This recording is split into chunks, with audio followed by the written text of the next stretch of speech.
That hallway scene at the end of it with Darth Vader. It's so stupid. It is the best fan service I have ever seen in my life. I've been oozing for that my entire life just to see Darth Vader just wreck shop on just some dudes. Because that's just like, that's Disney stepping in and flexing their muscle of like, this is what we think Flex Darth it, Mickey. Oh, flex it so hard. One podcast, 3 men, 11 Star Wars movies. On this special edition of A Cast of the Past, 2 men aim to rank all 11 Star Wars films, including some of the spin-offs, and in my case, I'm more of a casual listener. I'm going to play the role of a facilitator as Keith Hamilton and Ryan McNulty aim to rank some of these movies. Some, I think the general public can agree on where they should rank, but there are a couple of other ones that, oh man, I personally cannot wait to just watch the violence unfold, the emotional, the verbal violence unfold on another exciting episode of A Cast of the Past, with a brand new episode each and every Sunday with yours truly, Juan Velas from Puerto Rico. Joining me, we have from Boston, Massachusetts, Ryan McNulty. Now, Ryan, how similar do you think your rankings are going to be from that of Keith Hamilton's? I think on quite a few, I think we won't find too much to disagree on, but I think there are a number of movies, probably less, fewer than the rest, that will be quite contentious. I think there'll be just a small handful that we might, some blood may spill, but we'll see. There's no blood in Star Wars. Yeah, that's true. There's no blood in Star Wars. Ryan. This is Disney there might property be a few now. Get on there might brand. be a few off-screen deaths, I should say. All right, Possibly. that's better. But the other voice that you're listening to, this is maybe of the 3, definitely the Star Wars expert from London, Ontario, Keith Hamilton. Keith, are you ready for this? I think so. I don't know. This might be an instance of maybe I fly a little too close to the sun on this one, because I love me Star Wars. It's probably my favorite IP of everything, and I think about these movies a lot, and the positives and the negatives of them. I am subscribed to at least 2 YouTube channels that just go into like the weeds on Star Wars, like, oh, why didn't Mace Windu deflect when Emperor Palpatine shot lightning at him? Because it's fascinating. Why doesn't I want to know why he didn't deflect. Why doesn't Palpatine ever stop his lightning when it's backfiring on him? That's these are life's question. greatest questions. Those are some of the questions. So here's what's going to happen. For those not on the video version, on screen, and I'm going to make sure everybody is still updated, we have a variety of different tier lists, courtesy of Tier Maker. So we have from S tier, that being the very best, followed by the A tier. So pretty good movies. Then we go to B, C, D, all the way down to F. We're going to be posting a screenshot a couple of days after this podcast episode comes out. That way we do not spoil anything. And if you like what we do, you can subscribe to the podcast on YouTube, youtube.com/acastofthepast, so you can enjoy the Tier Maker list, or you can leave a 5-star review and listen to us on anything such as Spotify. So to keep things simple, Keith is actually going to get to choose first. You can pick any of the movies, and right after you choose, both of you kind of have to figure out where you stand with that, and then afterwards, Ryan gets the next pick. I just need ready? Just I need a quick a moment note here. before we get started. There will likely be at least partial Rise of Skywalker spoilers and spoilers for potentially any other movies. So if you haven't seen them, pause it, go watch all the ones you're missing, and then come back. Mm-hmm. We are not going to hold anything back talking about these, but okay, I am ready. The Force is with me, Keith, and it's strong. Which trilogy? Right. Where do you want to start? Are we going to go with the OGs? Are we going to go with the later ones? What do you got? I think we should just start at the very beginning. Now, which beginning do you ask? Exactly. I'm That going doesn't help, with Keith. Timeline-wise. The original Star Wars, Episode 4, A New Hope, I think that is a C movie where it's the first one and it's fun, but to me, I don't it's the one that it's the one of the original trilogy that doesn't really hold up to the test of time as far as I'm concerned, where yes, there are great scenes in it, but it's the one that I like going back to watch the least. It drags a lot in the beginning. It's a very, very slow movie compared to the rest of them, and I'm just not like, the Death Star stuff is cool. I'm just honestly not that big of a fan of the rest of the movie. So I'm going to put the original one as a C. Plus even though it's the first one, that lightsaber duel between Darth Vader and Obi-Wan is the worst thing that Star Wars has done. Now I am the master. Obi-Wan. What's your take on that, Ryan? I mean, that's very beginning. I'm not too far off with Keith here, actually, because I have recently rewatched A New Hope, and A New Hope is probably the Star Wars movie I've seen the most. And I loved it as a kid, and, it captured the imagination of millions of people and launched a worldwide phenomenon. But Keith is right. It's definitely slow compared to modern movie standards and compared to the other movies in that first trilogy. Though I would not go as far to put it as a C, I more comfortably feel that this is in the B tier, where it is a great movie that launched a IP that is treasured by all and still holds up as a competent movie, which we may not be able to say for some of the other movies in this series. So I think it belongs in B. I think C is a little too harsh, but there may be wiggle room depending on where other movies fall. Mm-hmm. Keith, because I know this is otherwise going to be a 20-hour conversation. Would you agree that we bump it up to B for now? Just for now. Just while we continue getting our feet wet with the rest of the movies. Can we agree on that for now? I can respect that. Okay, so we're going to be bumping up the very first Star Wars movie from C over to B, but that can always change at the end. We'll make sure to look at this and just see if anything wants to be modified. So, Ryan, what do you got for your first pick? Okay, for my first pick, I am going to pick The Phantom Menace. Why not? Let's go to the beginning of the timeline. The other beginning. Yes.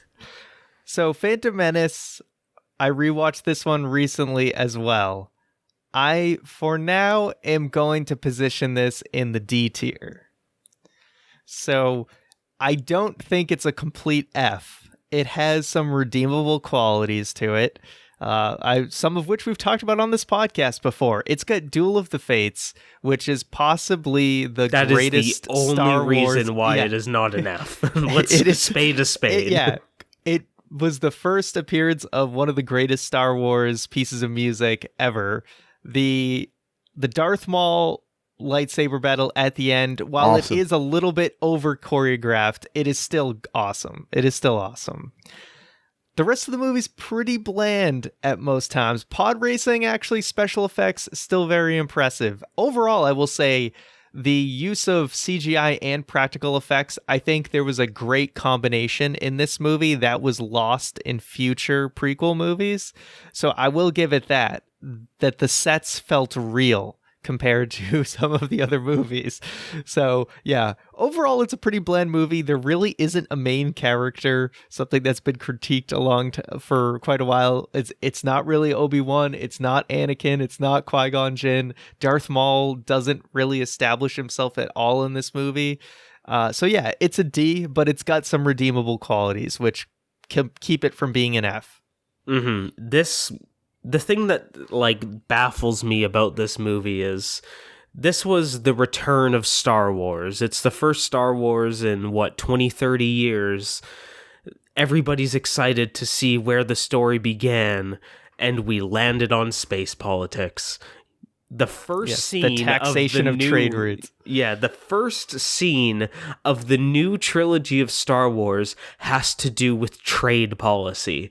Where in the world was that a good idea? And then I think that movie never really got its footing after that, because the the movie does get better. I do agree that it's a D movie, and it does get better as it goes along. But that first hour is just irredeemable. Just the trade policy stuff, the Gungan stuff. Jar Jar Binks was in full force there. Going to Coruscant. That's another thing. You know, as a kid, I'll admit, I liked Jar Jar Binks, and that was sort of what Lucas was going for. But rewatching it now, he really does, like, he gets in the way. Everyone who complains about Jar Jar Binks and people like, people are too harsh on Jar Jar Binks. No. He really does take over he overtakes the movie and ruins a lot of moments. He really does. It just his reach, it just poisons throughout the entire movie. Because like every time that something like half serious was about to happen, he's just there like in the corner, and it's just garbage. Yeah, was that Jar Jar or Boss Nass? I wanted to say something about this movie. Deeper. That is, I did not watch the original Star Wars trilogy until after this movie, and I will say that if I hadn't seen this, I may be a huge Star Wars fan, and this movie actually turned me off from it because. Keep in mind, I think that's what they were going for, trying to aim for a different audience, and we were pretty much the same age around that point. And to me, it was an obnoxious movie. I love the pod racing, so that led to me renting the N64 game countless times. I love Darth Maul as a character because visually he was awesome. Plus, like we were sort of in the teen years, like a little bit earlier than that, so it made a lot of sense that we would love it. But I always just thought, like, wait, this is Star Wars? Like, I've always heard about this. If and you've like, never seen Star Wars, I would say if you've never seen Star Wars, Phantom Menace is even worse because you don't even, like, because at least there's parts of Phantom Menace just based on the nostalgia of, like, oh, this is Anakin, and oh, there's lightsabers. But if you've never been introduced to Star Wars before, then this movie's probably even worse. Mm-hmm. So I'd say, having said that, we are going to leave that at D. I have no doubt that's not going to really move. So now, Keith, we have A New Hope at B, Episode 1 at D. What do we got next? I am going to put Star Wars The Force Awakens at B, simply because if you're going to put A New Hope in B, I feel like The Force Awakens needs to be in B because they're the exact same movie. Exactly. So I guess in a way there's an argument for it to be a C because it is just such like a unapologetic redoing of A New Hope. There's an amazing breakdown online of just like how scene for scene they really got with trying to recreate A New Hope. But yeah, it's that movie, but it was done again. So I guess you kind of need to put them side by side if they're going to be the same movie. Why would you say that, like, as a casual Star Wars fan, the reception and reaction to this movie has just been fascinating to watch, right? Because I have never seen in any film, trilogy, whatever, such a divided fan base. Why do you think this movie led to such a divided fan base? I think it's because it's almost like a backlash for A Phantom Menace, because this was almost like the redo. Like, hey, we're getting new, because Star Wars fans they're very much like wrestling fans, where they're just used to being abused over and over. And every time there's a little bit of excitement, then everybody just goes off the walls about it. And this was an opportunity to just erase that prequel trilogy. We've got new Star Wars coming, and we're excited for it. It's going to be modern. It's going to be gritty. Kylo Ren has a crossguard on his lightsaber, and it's cool.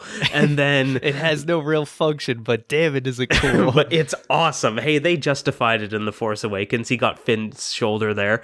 But then the movie came out, and I think when it happened, everybody was really into it. I really enjoyed that movie when it first came out, but it's one of those instances when you think about it more and more and you let it sit in, and then you see it again, you see it a third time, it really sets in just exactly what it is. Like, I think the scene that really brings that out the most is the scene where they're planning to attack Starkiller Base, and then they show that picture of the Death Star, and then here's Starkiller Base. It's just the Death Star but bigger, basically showing that it is the exact same movie, but we're just bigger and badder and crazier about it.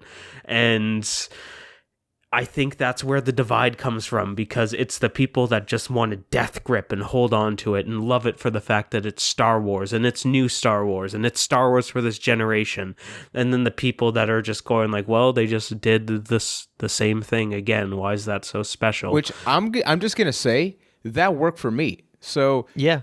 I had a nice do-over from Phantom Menace, right? Because that was my first one, which I talked about. I went back and saw the first one, but I mean, it looked old for me, right? Like maybe I would think about it differently now, but watching this one, this was one of the rare movies that I walked out of it going like, hey, this is pretty good. But then I had friends tell me like, what? Hope. It's a new hope for the modern movie audience, to be honest. And I will say, with where we have A New Hope positioned, I completely agree with where it's positioned. I think they should be on the same platform together.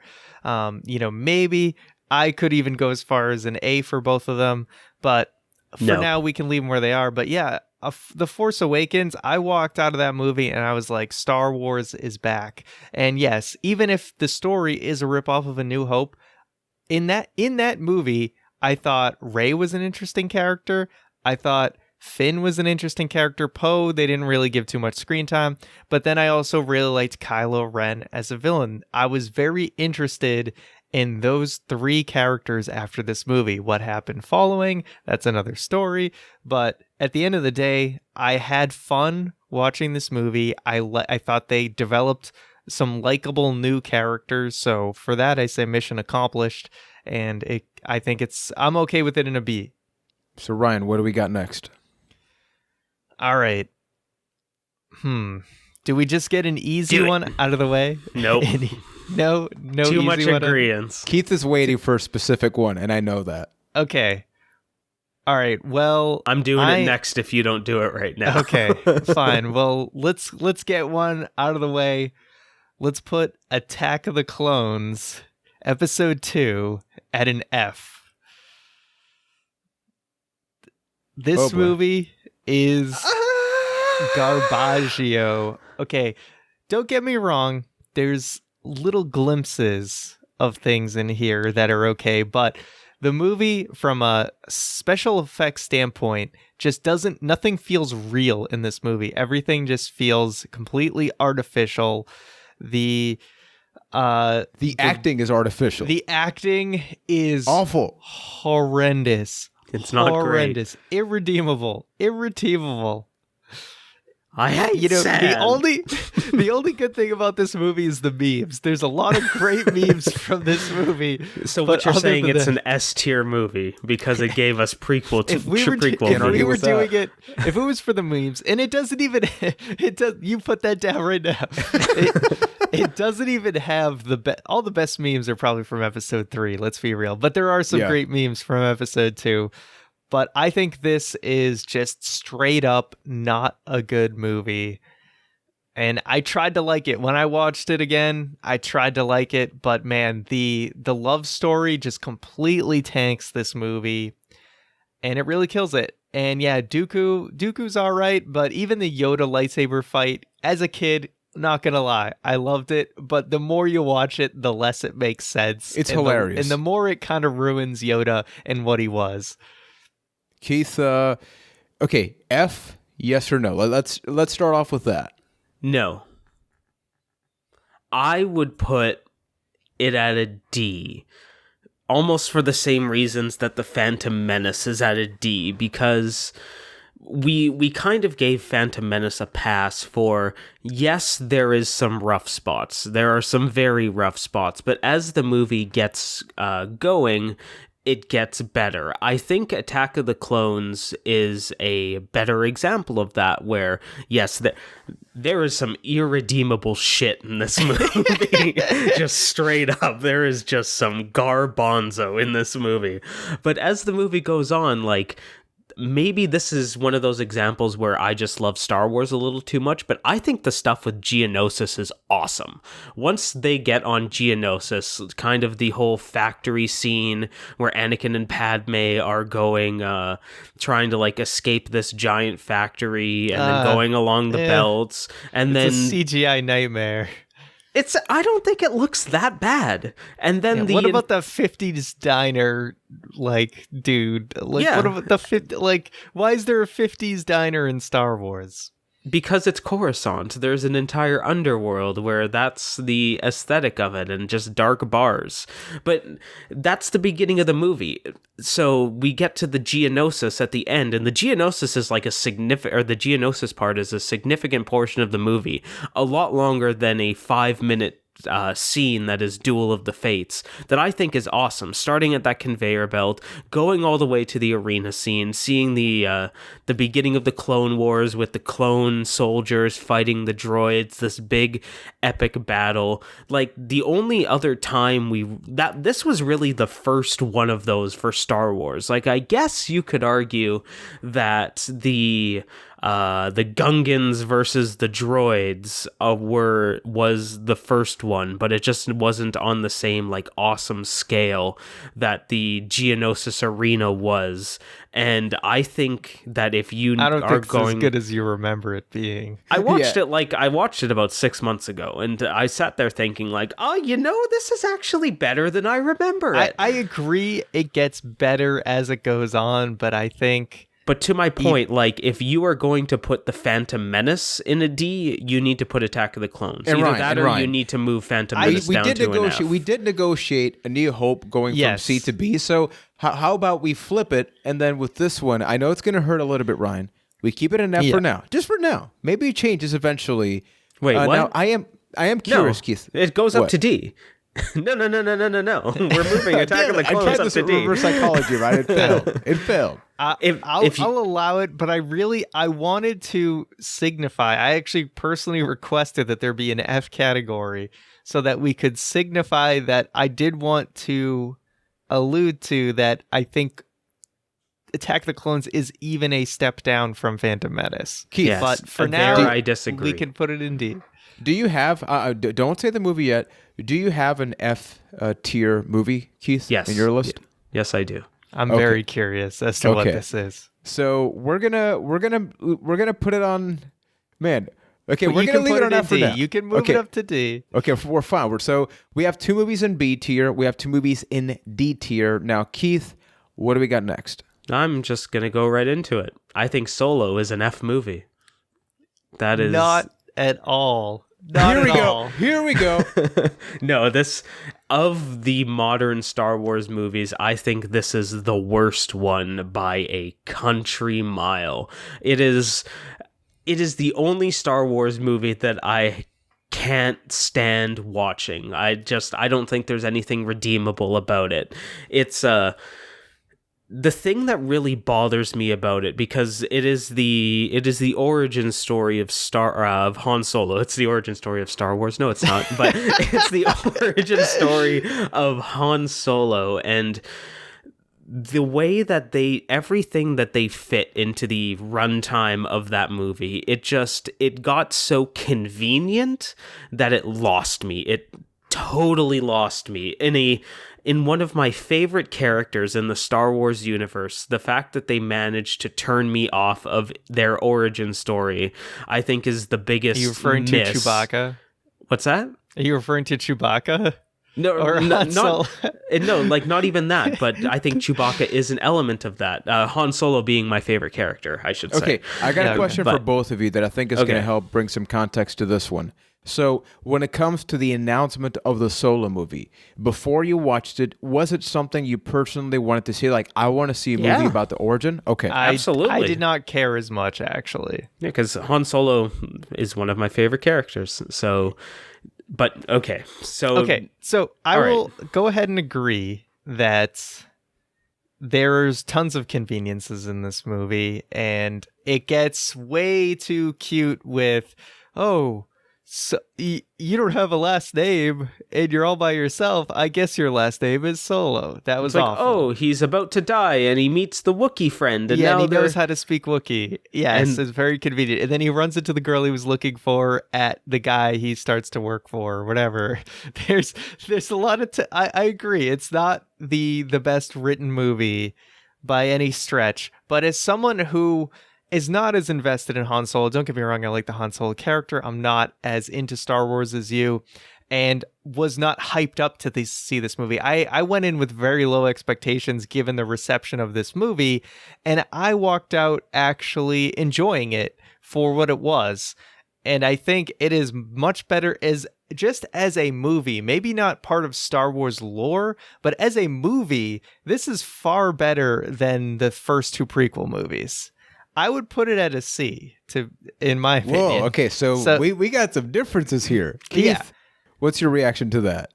I just strongly disagree because as somebody, even though it is a Star Wars movie, I walked into that movie with low expectations. Just knowing Star Wars news, I knew there was a lot of reshoots for this movie, and the original director got canned, and they brought in somebody new, and somehow I still managed to be disappointed by that movie, where... it was just too neat for a origin story of one of the most like rugged, charming people in the galaxy. Number one, they made Han Solo look like a punk in most of that movie, especially during his time in like the Empire at the beginning of the movie. This is a guy that like was known for one-liners. They didn't even get a single one-liner out of that movie, and then just the way that they, like, you know that eventually some things need to go in certain directions because it is an origin story. Like, you know that Daenerys Targaryen isn't going in the other Star Wars movies, so you know something has to happen there.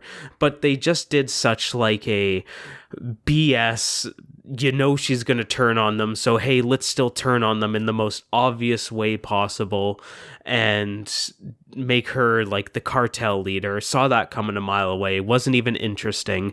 And in the rest of the Star Wars universe, like, again, this might be a thing of me being too close, but all of the interesting stories happen from like the scoundrel bounty hunter thing. Like, I find Star Wars to be the most interesting when there's not a Skywalker involved, because it's not like the fate of the universe at stake. And they managed to make that boring and predictable, even with Lando. Like, oh, okay, you know the backstory of Lando winning or Lando losing. I will admit I was let down by Lando. I thought he would be a lot better. And he really like Lando's wasn't that best great. quality was the fact that he was in love with a droid.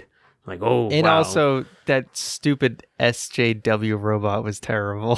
Yeah. So Keith, I'm going to ask you something. But it's got Woody Harrelson, man. Woody Harrelson. But even Woody Harrelson wasn't that great. I in thought it. Woody Harrelson was pretty good. You could But, see, so- the character arc coming a mile away. It was a boring movie about one of the most before Keith interesting gets a heart characters. attack, I am going to ask you something directly. So on the D tier, you said, Keith Hamilton from the podcast, you said that the two movies had some redeeming things, which is that they slowly kept moving up. Like, they definitely had their rough spots. You've talked about why you don't like Solo. Do you think it does follow a similar path where there were some redeeming qualities about it? And same thing for you, Ryan. Like, just thinking about this, based on the movies that you both have actually ranked, is it actually worse than Episode 1 and Episode 2? I don't think it is. And I think it is. So let's Can we compromise at a move D? Can we compromise at a D? Okay, I could hear you out on that. I just because I know it's as far as a, I'll get. So it's a group list, so I will compromise there. But I think it's like the bottom of the for D, acting if alone, you know what I mean. Put it not at an F. Come on. And let's put it in acting this is at in this least way. above Phantom Menace level. I watched Rogue One. I watched a lot of the other ones, but I didn't watch this one, and it was free on a plane, and I still didn't watch it just think because it's- honestly, oh. I didn't care about it. I was like, I don't know care if it's about still a on solo, Netflix, solo but it's story. probably on Disney Plus now, obviously. Yeah, it's on Disney Yeah. Plus. Okay. So we got 5 movies so far. I already forgot who's next. I think it's Keith. I think it's Ryan. I think it's me. No, Yeah, Ryan. it's Ryan. Yeah, Ryan's you're Okay, now. Yeah. let's what do you play got? nice. Can we play nice now? Okay. Let's take a breather. Yeah, let's Ryan, can let's you go with an let's S rank agree. or something? Yeah, we let's got go. a let's cleanse the do a palate. good All right, movie. Empire Strikes Back S tier. Let's Question. Yeah, Yeah, Empire is- is the best movie. yeah. It took everything ever. about the first one and made it just a way better movie. You've got Hoth. You've got Vader and Luke at the end. You finding out, about Vader being the father of Luke Skywalker. You got Cloud City, you introduce Lando. It's just a really exciting movie. The characters are more lively. You have the training with Yoda. So many memorable things in this movie, and the dark ending that leaves you wanting more. It's an awesome movie. Yeah, Empire Strikes Back is Star Wars at its best. Empire is probably my favorite movie ever. And just, you fit all of these great things into this movie. Like Ryan mentioned, you have Hoth, Cloud City. And there's parts of it that end up being forgotten that are still great, but just because everything else is so good, like the entire asteroid scene with the Falcon flying around the asteroid and trying to evade the Empire, and then doing like some cool Han Solo moves that make him look awesome, unlike the Solo movie. And then it all accumulates in this like awesome lightsaber battle between Luke and Vader. It really delivered on the promise of what a lightsaber battle could be. That was, they kind of they tickled the taint a little bit in A New Hope, and then they just went in full force on Empire Strikes Back. Full force, no pun intended. No pun intended whatsoever. And then ending with one of the greatest twists in movie history, with the Darth Vader being Luke's father. It's such good character work from there, and it also kind of, I think, in my opinion, Empire Strikes Back is the movie that really set the groundwork for Star Wars being the franchise it is. Like Star Wars or A New Hope made it a hot single. Empire made it a hot album, in the way that now you have this entire universe that they've built up and this mythos behind it. You spent all of New Hope thinking that, oh, Darth Vader is the bad guy. That's the guy that everybody's afraid of. But no, in Empire, you meet Darth Vader's boss. Like, that is a guy that the baddest dude in the galaxy gets on one knee and humbles himself in front of. There is somebody worse than Darth Vader, and you only see a little bit of him. He leaves you wanting more that you're going to get in that next movie. Empire is the reason why Star Wars is a success it is, and it is no question an S-tier movie. Yeah, and I think Star Wars Empire Strikes Back overall excelled, not just like the geekdom. I think we owe pop culture thanks to Empire Strikes Back, because even as a kid, like, I would just hear about this. I wouldn't hear about Star Wars. I wouldn't hear about Star Trek. I heard about specifically this movie, and it became almost a myth of like, what is this magnificent masterpiece of film? Even in my production classes, my professors would flat out say, hey, if you want to watch sci-fi done in a masterful way, you got to check that movie out. So what do we got next? We got ourselves an S-ranked movie. Keith, any positives in there? Yeah, I think we should close out the original trilogy and put, I was about to say The Last Jedi, Return of the Jedi, too many Jedi names. I think that is an A-tier movie where it's not as good as Empire, but it's a little better than A New Hope, and it just finds that sweet middle spot where you still get some of the fast-paced action that the Empire delivered, but it is kind of taken back a little bit. Like, some of the stuff that I don't think hit as hard as Empire did, like the Forest Moon of Endor and the Ewoks being the one that destroy the Empire, is still divisive to this day. So I think it loses a few points for that, but everything with Jabba's palace and the Sarlacc pit and delivering on where Han Solo left off at the end of Empire, it really did a good job of putting a bow on that story and just, again, building out this universe. Like, you spent the last two movies going against the Empire. You think that the Empire is the only threat in the galaxy. No,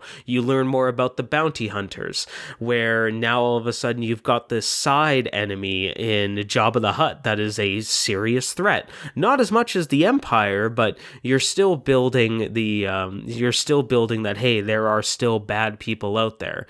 You start there, you establish Luke finally being he goes on that journey of starting as like a whiny kid, and now he's like a calm-tempered Jedi, and then getting to see his story arc unfold, and go up against the Emperor. Now you finally got the big bad guy in the galaxy with a very satisfying finish to it. I think the combination of the slow throne room scene versus the fast-paced like ship battle that's happening outside of the Death Star 2, you're kind of getting the best of both worlds of what that original trilogy had to offer. And I really enjoy the end of that movie. And yeah, but it's just not as good as Empire, so I think it's an A-tier movie. Keith, I'm just going to say I find your Star Wars knowledge sexy. I find your lack of Star Wars knowledge disturbing, Juan. Do you want me to pull out the Star Wars encyclopedia that's sitting No, it's behind okay. It's okay. I don't think we have that much time. But for Return of the Jedi, I agree. I think it's an A-tier movie. Maybe the middle, it like kind of flubs a little bit, but I think, like you said, the exciting beginning with the whole Jabba the Hutt escape scene and everything, plus, you know, seeing Luke become this badass, you know, over the course of 3 films, you see that fully realized here. I love me some Ewoks because I saw this movie when I was a kid, so Yep. I like the Ewoks. I know it's ridiculous that they took down the Empire, but they're cute teddy bears, and how can you not love them? And you got Admiral Akbar. I mean, what's better than that? But no, and of course the whole throne room scene is amazing. It's awesome, and to see Darth Vader do the right thing in the end was awesome. And then you get to see, of course, in the definitive version, the ghost of Hayden Christensen waving at Luke Skywalker. Nothing fills anyone's heart more than to see that. So, Of course. A-tier. It's Ryan. better than old man Anakin Skywalker Yeah, I from mean, the it- original That is one. true. That is true. It makes people were mad at it at first, but, you know, now that people have just grown up with the prequels, it works.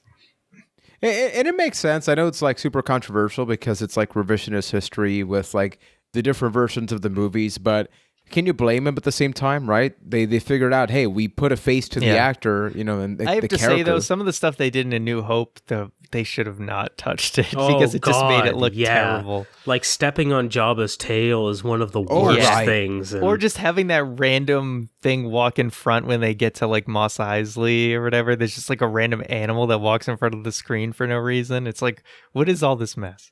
Anyway, let's move on. So what do you got next? Okay. What do I got next? Oh boy. What We still do don't have I anything in C and technically in F for now. Okay. All right. So we have, this is going to be so hard to play some of these. For me, I honestly think it's pretty easy. okay, Rogue One, this is going to be one that again, me and Keith, I think are pretty far apart on this one. Because I've said I'm on record as saying that I enjoyed Solo more than I enjoyed Rogue One. And I know that makes God. Keith's blood You are boil. so I'm willing to fight this. But I did watch Solo, but I loved it's really watching tough Rogue One. because I don't want to put Rogue One at a D because I don't think it's a D. But Hell no. for me personally, I think Rogue One is a C given the context of the rest of this list. I know you guys disagree with me, but I don't care. This movie, for me, the problem was the characters. I did not give a rat's ass about a single character in this movie. None of them were interesting to me at all. You got Forrest Whitaker, who can barely talk. I don't get it. I don't really know what's going on. I wasn't really into his character. The only guy that was somewhat interesting was the guy who was like Force sensitive. But even then, I don't really feel like that much really happened. I didn't really like the robot guy that much either. So the story was kind My of... God. I didn't really find the story super interesting. I knew it was going to happen. I knew they were going to get the plans. It was interesting that they had them all kind of die at the end. But like I said, I wasn't attached to any single one of these characters enough. They were all pretty bland to me. So it didn't really mean that much to me. Did it have exciting action at times? Yes. But because I wasn't invested in the characters or the story that much, it did not really grip me. Yeah, I disagree strongly on that one. For me personally, and maybe this is where we'll find some middle ground, I think Rogue One is a B movie where it's a little I would put it on the same grounds as like A New Hope and The Force Awakens, where it's a 3-act movie. And I look at the acts kind of individually, where you've got the build up in Act 1, you've got the character development in Act 2, and then you've got the best Star Wars that there's ever been in Act 3. That is cream of the crop Star Wars. Cue Randy Savage when they're on Scarif. That is as good as it gets as far as big action scenes in Star Wars. I love it so much. And then that hallway scene at the end of it with Darth Vader. So stupid. It is the best fan service I have ever seen in my life. I've been oozing for that my entire life, just to see Darth Vader just wreck shop on just some dudes. Because that's just like, that's Disney stepping in and flexing their muscle of like, this is what we think Flex Darth it, Mickey. Vader. Oh, flex it so hard. But even beyond that, I disagree with the character development stuff as well. Where That's I do gonna think be the intro piece, by the way. just flex it. But even though that they're not very important characters in the overall Star Wars mythos, I do think that they do a very good job of building the individual characters within Rogue One. Like I disagree. You say you hated continue. the droid. I love K2SO. I think he has one of the most, like, the best personalities of any character in the Star Wars movie. The dynamic between Baze and Chirrut He's better than the droid in Solo. I will give you that. Oh, by a country mile. I L2 did is not just them find trying to myself- do it again. I forget. I can't even remember. Jin, I think is her Jyn name. Erso.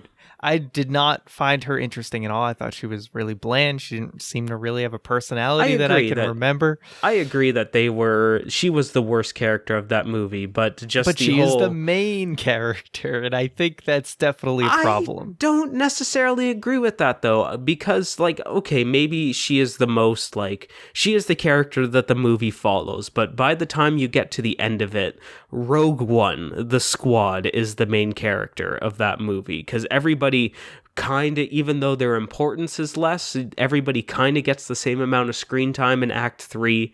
And then in a lot of ways, the character of Director Krennic is also it's a main character of that movie, getting to see the rise and fall of Director Krennic and getting to see that slimy guy that's trying to work his way up the Empire and doing They whatever shouldn't it have put takes. Tarkin in the movie either. That was a But I mistake. disagree with that. It looked terrible. The Tarkin, It looked like, terrible. It was visual just effects-wise- distracting. It was just distracting the whole See, time. for me, something I do want to say is I love watching this movie. So I'm definitely more on Keith's side because if you want to flex it to a B, you could step in. You haven't stepped in yet. I am stepping in with this, and I'm stepping out with another movie that's yet to be listed out. But with this one, what I loved is that for the Star Wars films that I've watched, which is like Episode 1 through 3, two of the more recent ones, I've watched the original ones back in the day. Like after I watched Episode 1. What I loved about this one is the theme and style and editing and presentation and camera work. All of the production side that's not even the main acting felt very differently. And I appreciated that because it's not a main Star Wars film. It felt like they were a lot more comfortable in saying like, hey, this doesn't interrupt anything, doesn't really change anything in the context of the stories in the main film. So why not do something with that? And I appreciated the fact that they did that because they were able to appeal to people like myself. That's like, maybe you don't give a damn about like the main film. You just want to sit down there and it is a popcorn flick. There's a story, but I think that sometimes, and this is where I feel like Star Wars fans and people that get far too obsessed over films sort of become like its own thing. It's like, these movies are about having fun. These movies are like blockbuster films that you just want to be able to like, yeah, there is a story for those that want it, as Keith has clearly stated throughout the entire episode. But for somebody like me, that's like, look, I like watching ships. I like watching action, some cool characters. There's some really good camera work. It looks beautiful. That got the job done for me. And as somebody that's watched some of the other films and I did not feel that, for that alone, at least for me, in a movie, like forget about this being a Star Wars tier list. If this was a general movie tier list, I would put this at B because did I love it in the grand scheme of films? It was pretty good. But in the scheme of like, as somebody that loves Firefly, I love a lot of sci-fi stuff that's not Star Wars and Star Trek. I do think this was right up my alley. For that, I would put it at B. See, right. I said something this You can- episode, people. You won't hear any argument Yeah, from right, me. you can flex it up there, Juan. Oh, I'm going to flex it up. Okay, Keith, Okay, what's we're up? down to 3. We're right. gonna have some problems the way that Yeah, this okay. is scaled out. We're gonna Yeah, have some so problems. just to I can recap, tell. Keith, which are the remaining 3 films? The last 3 movies we have left are Star Wars: The Last Jedi, Episode 3: Revenge of the Sith, and The Rise of Skywalker. I'm going to take the easy one of the 3, I think, and put Revenge of the Sith at a C, where kind of like the same reason I put Last Jedi between New Hope and Empire, I think that of the prequel movies, Revenge of the Sith is just a little bit better than the other 2, mostly because they spent less time on the bad dialogue that those movies are riddled with, and yes, there is some in there, I will not deny that, but that movie is more of an action movie, really, than any other Star Wars movie before it, where literally from the opening scene, they are going boom, right through the action. There's not a lot of time in the space politics, you're just in the middle of the Clone Wars, it's clone troopers fighting droids, the Jedi, you get to see the fall of the Jedi and the Emperor's rise to power. They'd been building up this scene for 3 movies of when does Anakin Skywalker turn to the dark side. That kind of falls flat a little bit, but the battle between Obi-Wan and Anakin that happens afterwards, I think lives up to it. It's still my favorite lightsaber fight in the entire Star Wars franchise. I love Revenge of the Sith. I love it more than the prequel movies, but I will happily admit that it is not as good as the rest of the Star Wars franchise. So I'm gonna go ahead and actually completely agree with that. So we're good there. It's the prequel movie that found the fun and made Star Wars enjoyable. And I think this movie is just like the definition of like the prequel movies just indulging in what people like. So they're like, you like lightsabers? Here's a robot that has like 50 lightsabers. And then we're going to have like a 40-minute lightsaber fight at the end of the movie. And you don't go like 30 seconds without somebody whipping out a lightsaber. So it's awesome. You have Anakin, like you said, turning evil. There's still some of the prequel cringiness in there, but it is not enough to ruin the rest of the movie so that you can actually at the end of the day be like, you know what, is that a perfect movie? Hell no, but I had a ton of fun watching it. Did you guys play the game on PS2? I did. I actually played that before I saw the movie. Huh. Doesn't I hold bought up. it because you can pay like it's like $2 with a box. So I bought that. So maybe we should take a look at it. Not for a full review or something, but maybe even on my channel or something. I'd love to talk to you guys about that. So we have a general agreement for once. And now And a General this is Grievous. going to be very interesting because the last 2 movies are directly tied to one another. And I know that one of them in particular, well, actually really both, also have a very split fan base. So where are we going to go with these 2 now? Be careful, we've Ryan. got a problem here. Yeah. Because I feel like these movies. Okay, so I'm going to start with The Last Jedi because this is the one that I feel very not strong about. Okay. That Is it go a ahead. better approach? Because I have a strong place to put these movies in my mind. Like, did you want to take the angle of I pitch where I think they should go? All right, And then we go 'cause from there? I'm struggling for it, right yeah. now. I feel like if there was like a C minus, I'd feel a little more comfortable. But go ahead. Yeah. I'll hear you out. And I'm with you. If you're talking about The Last Jedi, I think The Last Jedi is a C movie where I went on a roller coaster ride with The Last Jedi where I really enjoyed it when it originally came out, even for all its faults. But as time went on, I enjoyed it a heck of a lot less, mostly because of the whole thinking of that movie in this trilogy. It makes The Last Jedi disappoints me, where this story, all of a sudden we've lost a third of the story to The Last Jedi, and a part of me really resents it for that. So for that reason, I have to put it down in the C tier, because I think if you look at it in a bubble, I think it's all right. It's an all right movie. I don't like the choices they made in it. I still think that the choice to make like Luke Skywalker a depressed hermit is a very bad one, because you spent the entire trilogy, kind of the original trilogy, making Luke Skywalker the ultimate optimist. And then I guess because it's cool, you completely turn the script on that one, and he becomes depressed and a hermit and isolated and gives up on life until the very end. I don't like that.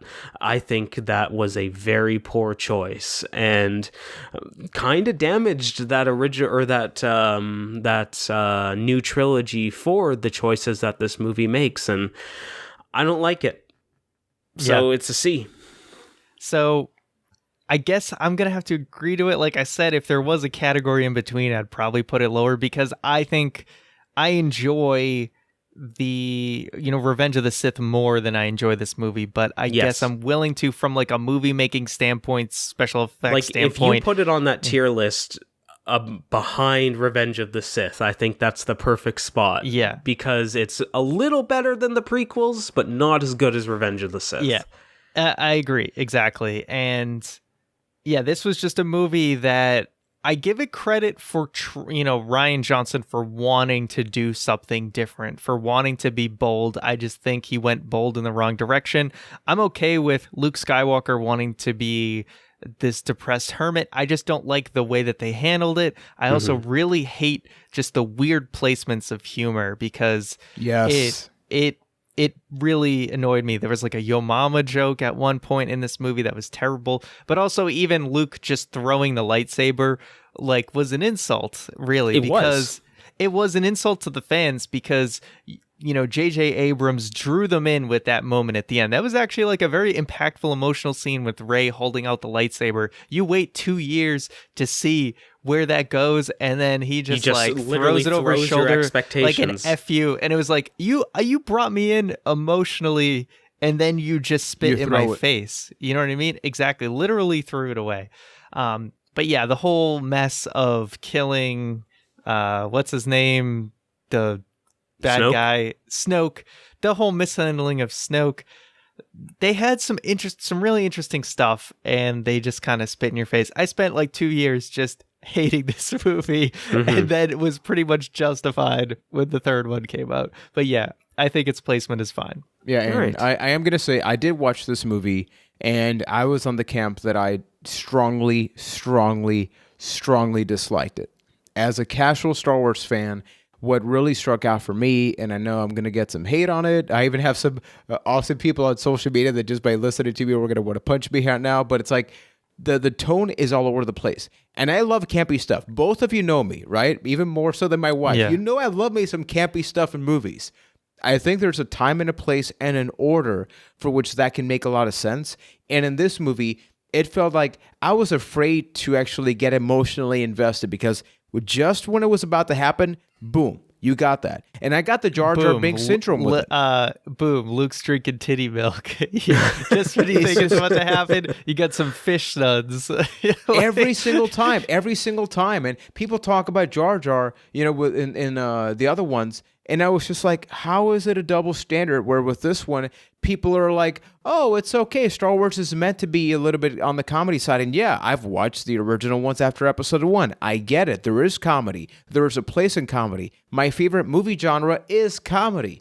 But to me, this was really poorly done, poorly timed, and there's a reason I did not watch the movie after this one. They'd cut off an emotional moment for a joke, and you're like, what the hell? And they killed Admiral Akbar. Those sons of a bitch. Unceremoniously. How dare they? It's a sin. All right. I think that's enough of The Last Jedi. Yeah. The Rise of Skywalker. The last one. The end of the Skywalker saga. Yeah. In my opinion, that is an A movie. Wow. Wow. When you talk about fun Star Wars, I think The Rise of Skywalker does fun Star Wars one of probably the best when it comes to fun in Star Wars. Is it a great movie?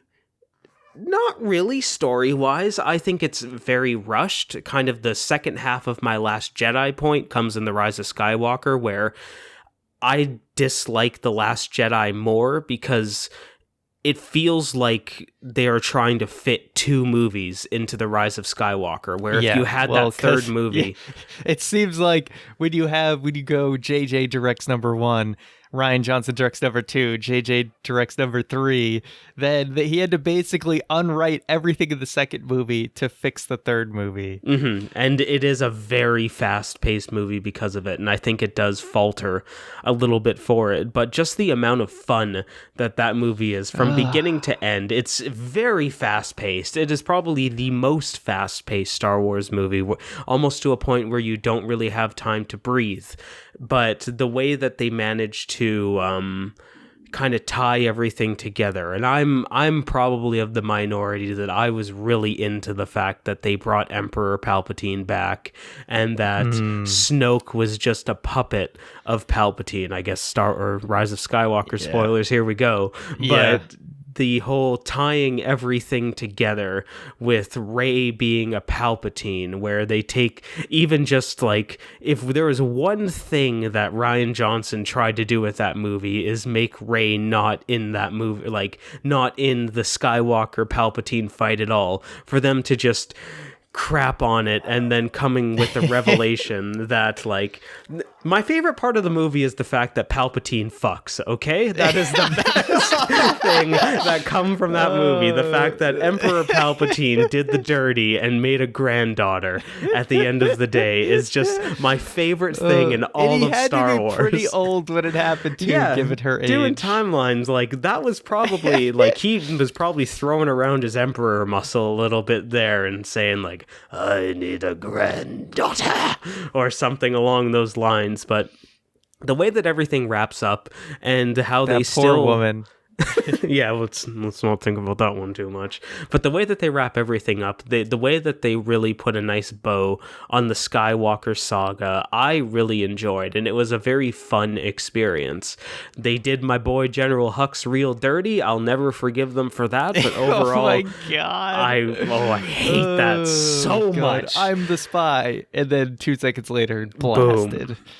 Yeah. Okay. So what's your take on that, Ryan? I Keith think says we're A tier.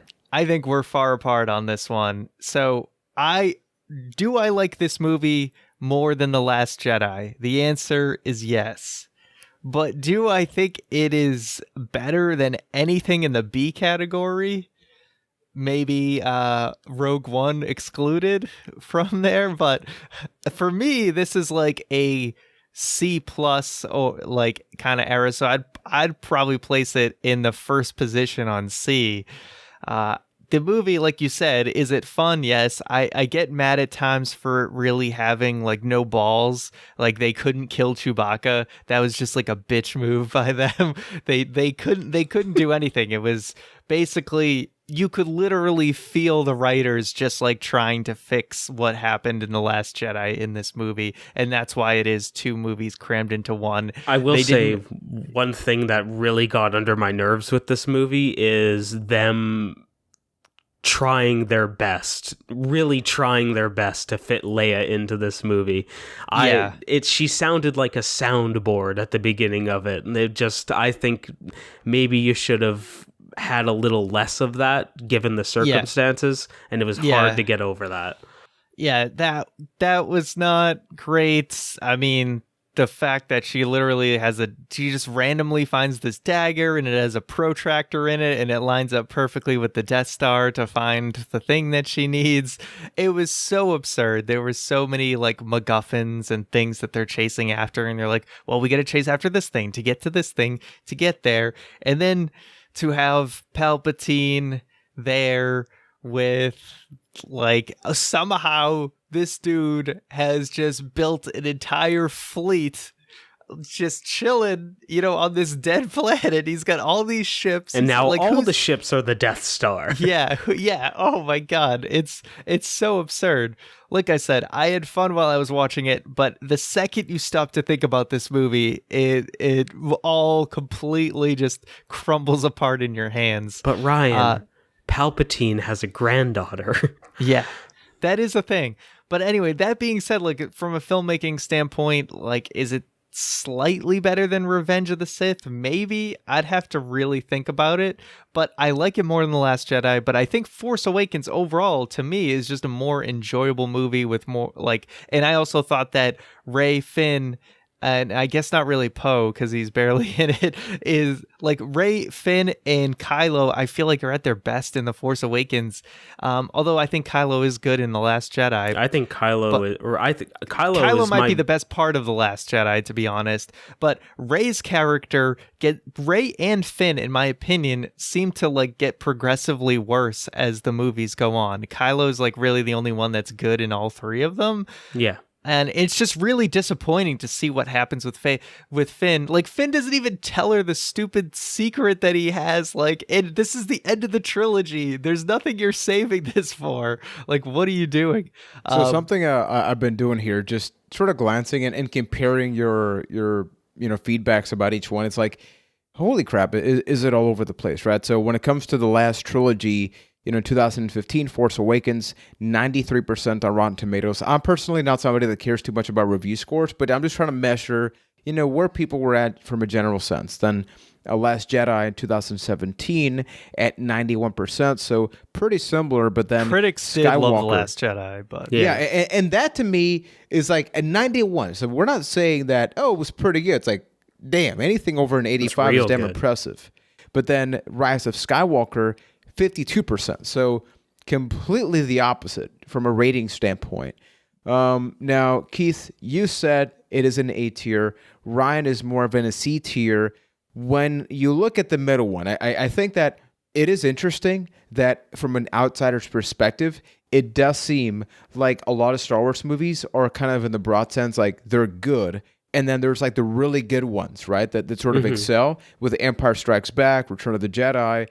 And then it seems like afterwards with both of you, everything else is kind of like, give or take, maybe like on a Monday for Ryan, this is like a C, but it could be like a B on a Tuesday.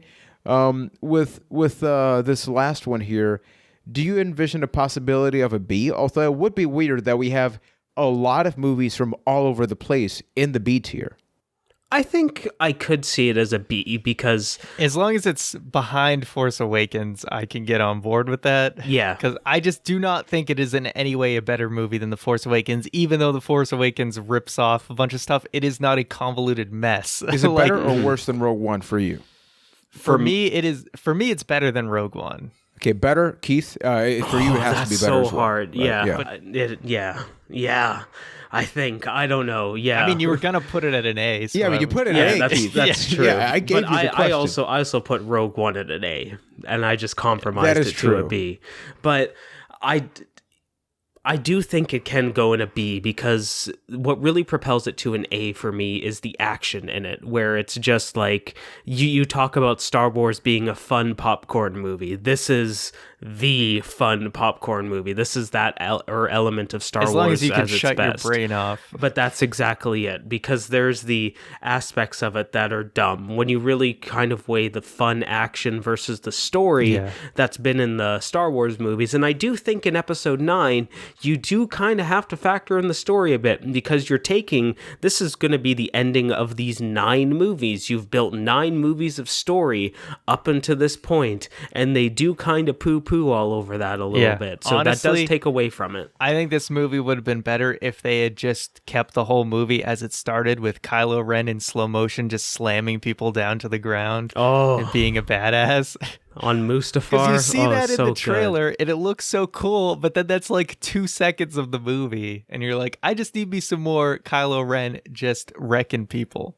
I got a question for you both. From a scale of 1 to 10, 10 being ultra knowledgeable to 0 being Juan in this podcast episode, what would you say is your level of knowledge regarding the Star Wars movies? Just from a 1 to 10, starting with Keith, what would you rate yourself? I don't know everything, but I feel confident calling myself a 9. Okay, so Ryan, what about you? This is like just all you, buddy. I would probably put myself at like a 6.5, being like, I think I know more than the average person about Star Wars, but am I like even close to a Star Wars expert or even like a Star Wars nerd? No. Okay, now let's put that to the side, and then here's the next part. based on what both of you have been debating, especially from B to D, you're both telling me, based on this tier list right now, that the best 2 Star Wars films of all time is number 1, Empire Strikes Back, number 2, Return of the Jedi. Based on this, would you say that it's the best possible representation of the Star Wars films, or does it feel like something is missing up there? Personally, I would put Rogue One above Return of the Jedi. In my opinion, the 2 best Star Wars movies are Empire and Rogue One. Okay, now, the reason that I asked the ratings, and I'm trying to figure this out so we all don't end up hating each other at the end, is that, look, we got to keep in mind that there's how many decades, Keith, worth of storytelling here? At least 4 at this point? No. I don't know how many. Wait, you might be right. from the the- late yeah, 70s. Yeah, From the 70s? Yeah, Damn. so what I'm saying is that these movies, yeah, obviously they're super mainstream, they have their fan base, but all in all, it is time investment for the people that care not just about the movies. Like I know Keith cares about the books as well. So for those that get in there, I do think that you got to factor that in, right? It's like for the hardcore Star Wars fan, which in this case would be Keith in this episode. Like I would say, let's let him maybe take a second gander at this, just like so we get that general context, and then afterwards we can sort of see Ryan going like, okay, because this is not for everybody. I mean, But I'm this is our asking you guys, list. do you think that But works? This is our. You're gonna let Keith just come in here and just start tinkering with the list now? I'm just saying, like, Keith can opinionate about, okay, what would he change? Like, absolutely. We're not saying that it is going to happen, but without a doubt, from a personal 9 out of 10 self-ranked person, what would you absolutely change? Something you're like, Ryan, I don't care. This has got to change. We're not saying that we are going to change it, but if you had the power, what would you change? The only thing I would honestly change is move Rogue One up to an A, because being the type of crazy that I am, I keep a pretty de facto ranking of Star Wars in my head at all times, and I think about it often. And if you move Rogue One up above Return of the Jedi, that's probably pretty close to where I would rank things, like overall. Like I think Empire is just to go like from top to bottom, it would be Empire, Rogue One, Return of the Jedi, New Hope, Force Awakens, Rise of Skywalker, Revenge of the Sith, Last Jedi. I would put Attack of the Clones above the Phantom Menace, but I would go Phantom Menace or Clones, Phantom Menace, Solo as my ranking of Star Wars. Ryan, I'm going to give you 2 options here just to see what's your take on this. What if we make Rogue One the number 1 B pick, possibly then? But I know Keith is saying like he puts it as above Return of the Jedi, and I don't think like this is a conversation of, one of you is not wrong, right? This is all subjective, so we got to take that into account. Would you consider then having the cast of the past list based on both of your conversations, sort of have Rogue One be the main B option followed by the rest? I'm willing to throw Keith a bone since he thinks so highly of the movie. So yes, You're too kind. Okay, Ryan. So overall, how would you say you feel about the tier list and the whole process of actually developing this? I feel pretty good about this list. It was a compromise. I would definitely have things a little bit differently, but overall, I feel pretty good about this. Obviously, I would have Rogue One lower, Solo a little bit higher. I would probably have even potentially the originals a little, like the originals maybe in the A, the original one, and maybe even Force Awakens. But I'd have to really think about it. But I'm okay with this list based on our compromise. Is there one of those films, if you had to pick one of those, you mentioned 4 films right there, if there's one that you're like, this has got to change, otherwise I will cry myself to sleep, which one would it be? One pick, honestly, the way things are, I would keep them as is, because I based on where the other movies are on that list, it would completely screw it up if I moved one, because I can't just move one and You'd be have satisfied. to make another one be worse. Yes, I would have to move other ones to make it work. So I would rather just have it be as it is. Okay, so having said that, Keith, could you present from bottom all the way to the top the cast of the past, or really the Ryan McNulty, Keith Hamilton list of Star Wars films rank? All right, starting in the D tier, we have Solo, Star Wars Episode 1, The Phantom Menace, and Star Wars Episode 2, Attack of the Clones. In the C tier, we have, I'm not going to say Star Wars anymore. Yeah, We have we got it. The Last Jedi and Revenge of the Sith. In the B tier, we have The Rise of Skywalker, The Force Awakens, A New Hope, and Rogue One. In the A tier, Return of the Jedi. And finally, at the tippity top of the mountain, the greatest movie ever made, Star Wars The Empire Strikes Back is in the S tier. It happened, I feel people. good. I feel good about this. Feeling pretty good. And personally, from an outsider's perspective, it is fascinating just to see how passionate people are about the Star Wars films, right? Just seeing the ones that I have watched and comparing them to like how I would rank them versus other ones that I haven't seen. And maybe now I actually want to watch like the episode 1 through 3 again, just to see like, hey, you know, how is that in 2020 now? I would like to personally be able to check that out. But everybody else that's watching and listening, please let us know. Do you agree? Do you disagree with their lists? Which side of the fence were you on? Were you more on Ryan's side? You can send a tweet, a cast of the past, or were you more on Keith's side? We also have the Discord over at acastofthepast.com/Discord. And Ryan, you tired, buddy? Feel like you got to take a nap now. I think we've done a lot today. I think it's time to call it a day. Time to hit that old Dusty Kessel run. Keith, let's go get some hot chocolate. We'll be back with another exciting episode of A Cast To the Past. Now what? We peaked with tier lists. I mean, I think we only go down from here. All right. We're going to food next time. Ooh, pizza ranked.